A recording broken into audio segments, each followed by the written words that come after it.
नकल विरोधी कड़ा कानून बनाने पर सीएम का आभार जताया जा रहा है।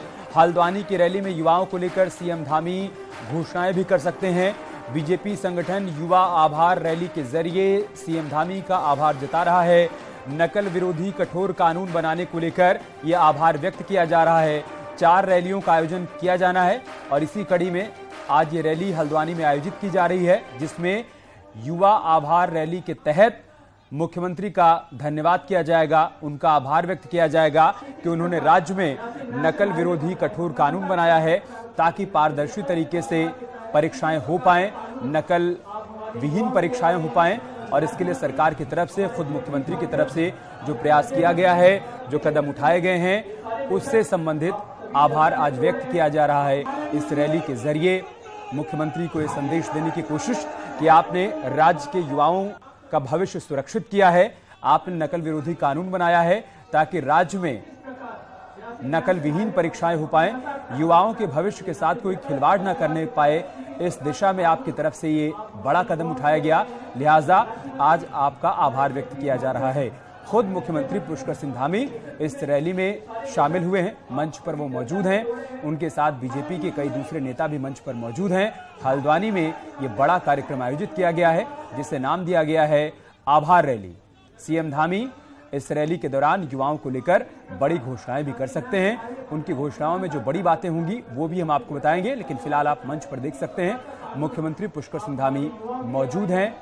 मौका खास है, इस वजह से खास बन जाता है मौका क्योंकि ये तमाम युवा जो आज उत्तराखंड के अलग अलग हिस्सों से यहाँ पर इकट्ठा हुए हैं, इनका ये मकसद है कि अपने राज्य के मुख्यमंत्री का ये आभार व्यक्त कर पाएं, उनका धन्यवाद कर पाएं, ये संदेश दे पाएं कि आपने राज्य के युवाओं का भविष्य सुरक्षित किया है।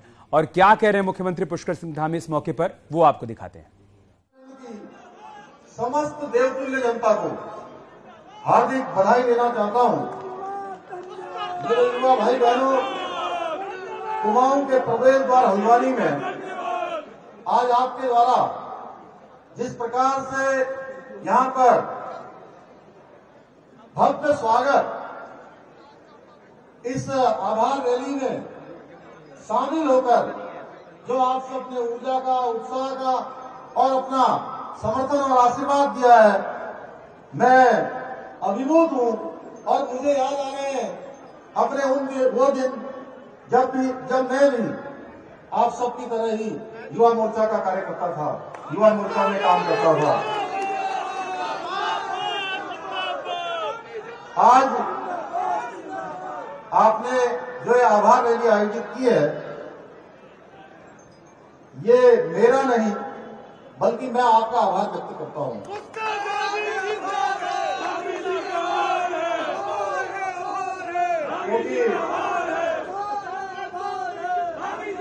क्योंकि आपके द्वारा दी गई ऊर्जा और समर्थन के कारण ही हम नकल विरोधी कानून जैसे कड़े कानून को लागू करने में सक्षम हो पाए हैं।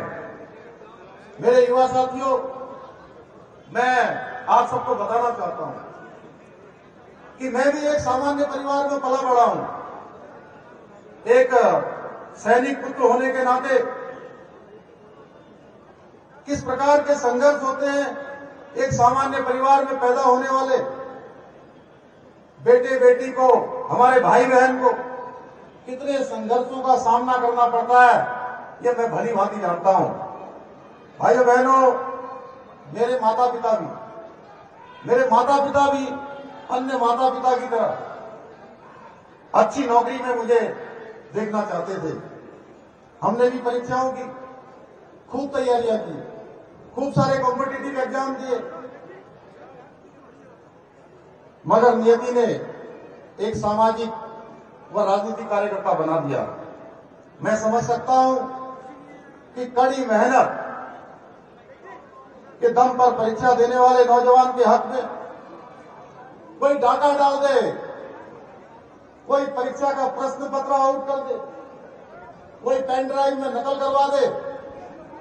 भाइयों बहनों, पेपर जहां छापा जाता है, वो पेपर छापने वाली मशीन का मालिक ही उसमें शामिल हो जाए तो आप समझ सकते हैं जो मेहनत करने वाला बेटा है, बेटी है, उसको और उसके माता पिता को कैसा लगता होगा। भाइयों बहनों, आपके हिस्से की सफलता, जिसके लिए आपने दिन रात प्रयास किया है, कोई और लाभ न उठा सके। इसके लिए कड़े से कड़े कानून को बनाने के लिए हमने संकल्प लिया और ये कदम उठाए। इन्हीं कदमों के अंतर्गत प्रतियोगी परीक्षाओं में नकल रोकने के लिए हमने पूरे देश का, पूरे भारत का सबसे कड़ा नकल विरोधी कानून बनाया है। भाइयों बहनों,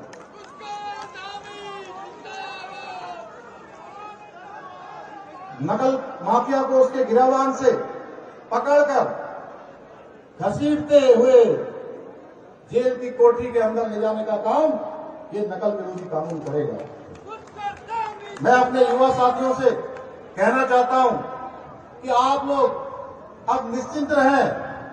अब मेरे किसी भी युवा साथी के साथ, किसी भी भाई बहन के साथ जो परीक्षाओं की तैयारियां कर रहे हैं, उनके साथ अब भविष्य में किसी भी प्रकार का कोई खिलवाड़ नहीं होने दिया जाएगा। भाइयों बहनों, हमारे लिए राज्य की जनता का हित सर्वोपरि है और हमारा हर एक फैसला जन भावनाओं के आधार पर लिया जा रहा है, क्योंकि हमारी सरकार का सदैव प्रयास रहा है कि हम समाज के हर वर्ग के जीवन के स्तर को ऊंचा उठाने का काम करेंगे। और पिछले से पिछले साल भाइयों बहनों 5 नवंबर को 2021 को बाबा केदार की भूमि से माननीय प्रधानमंत्री नरेंद्र मोदी जी ने उस पुण्य भूमि से कहा था, उनके मुंह से ये शिव रूपी शब्द निकले थे कि 21वीं सदी का तीसरा दशक उत्तराखंड का दशक होगा। भाइयों बहनों, इस संकल्प को धरातल पर उतारने के लिए आप और हम सब मिलकर काम कर रहे हैं। मैं आज अपने युवा साथियों से, बुजुर्गों से, माताओं बहनों से सबको विश्वास दिलाना चाहता हूं कि आपके हितों के लिए हम पूरी सरकार के साथ सदैव जो भी सबसे बढ़िया प्रयास हो सकता है, सबसे उत्तम प्रयास हो सकता है, जो सर्वोत्तम हो सकता है, वो प्रयास हम करते रहेंगे। भाइयों बहनों, आजकल हम अपना अगला बजट भी प्रस्तुत करने के लिए तैयारियों में व्यस्त हैं। हमारी सरकार का प्रयास है कि आने वाला बजट जहां रोजगार पर केंद्रित हो, युवाओं को केंद्रित हो, हम ऐसा बजट लाने का प्रयास करेंगे कि जो नकल करने वाले लोग हैं, ऐसे लोगों को कहीं उस पर कोई स्थान नहीं मिलने वाला है। प्रदेश के युवाओं की आशाओं और आकांक्षाओं के अनुरूप ये बजट हम लेकर आएंगे। हम आने वाले बजट में हमारी मातृशक्ति बहनों को आत्मनिर्भर बनाने का कार्य करेंगे, किसानों को आत्मनिर्भर बनाने के लिए, उनके चहुमुखी विकास के लिए खुशी प्रदान करने का प्रयास करेंगे। भाइयों बहनों, मेरी और मेरी सरकार का ये निरंतर प्रयास है कि आम लोगों के जीवन को सुगम बनाया जा सके। यदि मैं इस कार्य में सफल हो पाया तो मेरे लिए ये किसी महान तपस्या के फल के समान होगा। ये मेरी या भाजपा की सरकार नहीं, बल्कि आपकी अपनी सरकार है, जिसका एकमात्र ध्येय है आपकी प्रगति, आपका विकास और उत्तराखंड को हिंदुस्तान के श्रेष्ठ राज्यों में शामिल करना। भाइयों बहनों, मैं यह भी कहना चाहता हूं, उत्तराखंड की सेवा करने का मुझे जितना भी अवसर मिला है, मैंने उसका एक एक पल और एक एक क्षण अपने राज्य के 1,25,00,000 भाई बहनों को समर्पित किया है। भाइयों बहनों, हमारी सरकार है जिसने जहां एक और प्रदेश की मातृशक्ति का ध्यान रखते हुए सरकारी नौकरियों में अपनी मातृशक्ति के लिए 30% का आरक्षण देने का फैसला किया और धरातल पर उतारा है। वहीं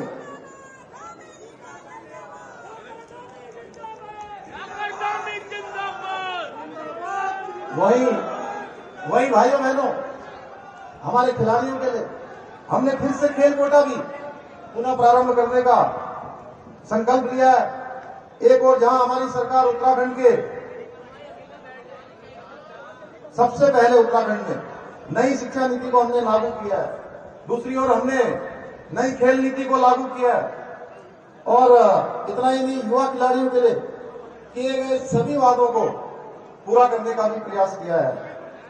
इस प्रकार से हम प्रदेश में पर्यटन नीति, ऊर्जा नीति सहित विभिन्न विभागों में जो संबंधित नीतियां हैं उनको लाने का लगातार प्रयास कर रहे हैं, जो भविष्य में प्रदेश में जहां एक तरफ रोजगार को बढ़ाने में सहायक सिद्ध होगा, वहीं प्रदेश की उन्नति और उन्नयन में भी सहायक होगा।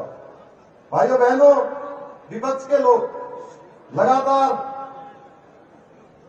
इन सब कामों में रोड़ा अटकाने का काम कर रहे हैं, क्योंकि उनको प्रदेश के विकास से कोई लेना देना नहीं है। उनमें इच्छा शक्ति की कमी है।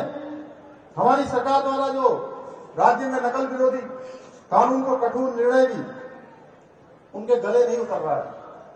वो बीच बीच में हमारे छात्रों को, छात्राओं को बरगलाने का काम करते हैं।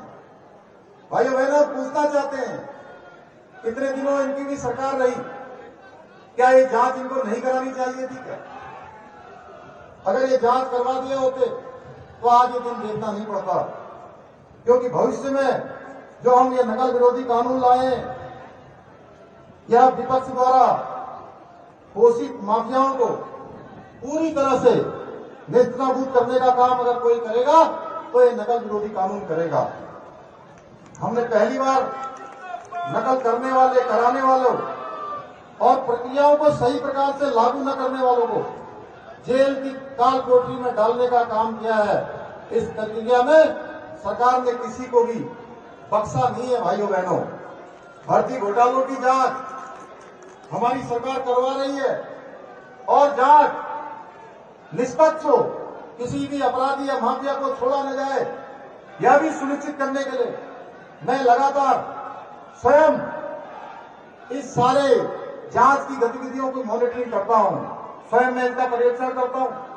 हमारी जांच में किसी प्रकार की कोई कमी न रहे, कोई पक्षपात न हो, कोई माफिया, कोई अपराधी, कोई बड़ी पहुंच वाला इससे छूटे नहीं।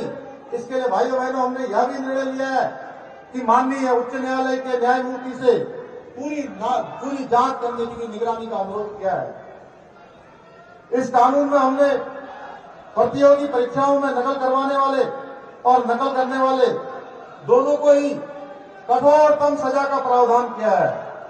आप समझ सकते हैं कितना कठोर कानून है, जहां नकल के अपराधियों को आजीवन कारावास होगा, 10 करोड़ का जुर्माना होगा और घोटाले से जो संपत्ति अर्जित की जाएगी पूरी की पूरी जब्त कर दी जाएगी। भाइयों बहनों, हमारी सरकार ने हाल ही में पीसीएस परीक्षा को सफलतापूर्वक संपन्न करवाने का कार्य किया है। इससे पहले लेखपाल पटवारी की परीक्षा भी शांतिपूर्ण तरीके से सफलतापूर्वक संपन्न हुई है। मैं बधाई देना चाहता हूं उन सबको कि जिन्होंने किसी बहकावे में न आकर हमारे प्रतियोगी परीक्षाओं में भाग लेने वाले 1,03,000 जो हमारे भाई बहन थे, उन्होंने बढ़ चढ़कर इन परीक्षाओं में भाग लिया है।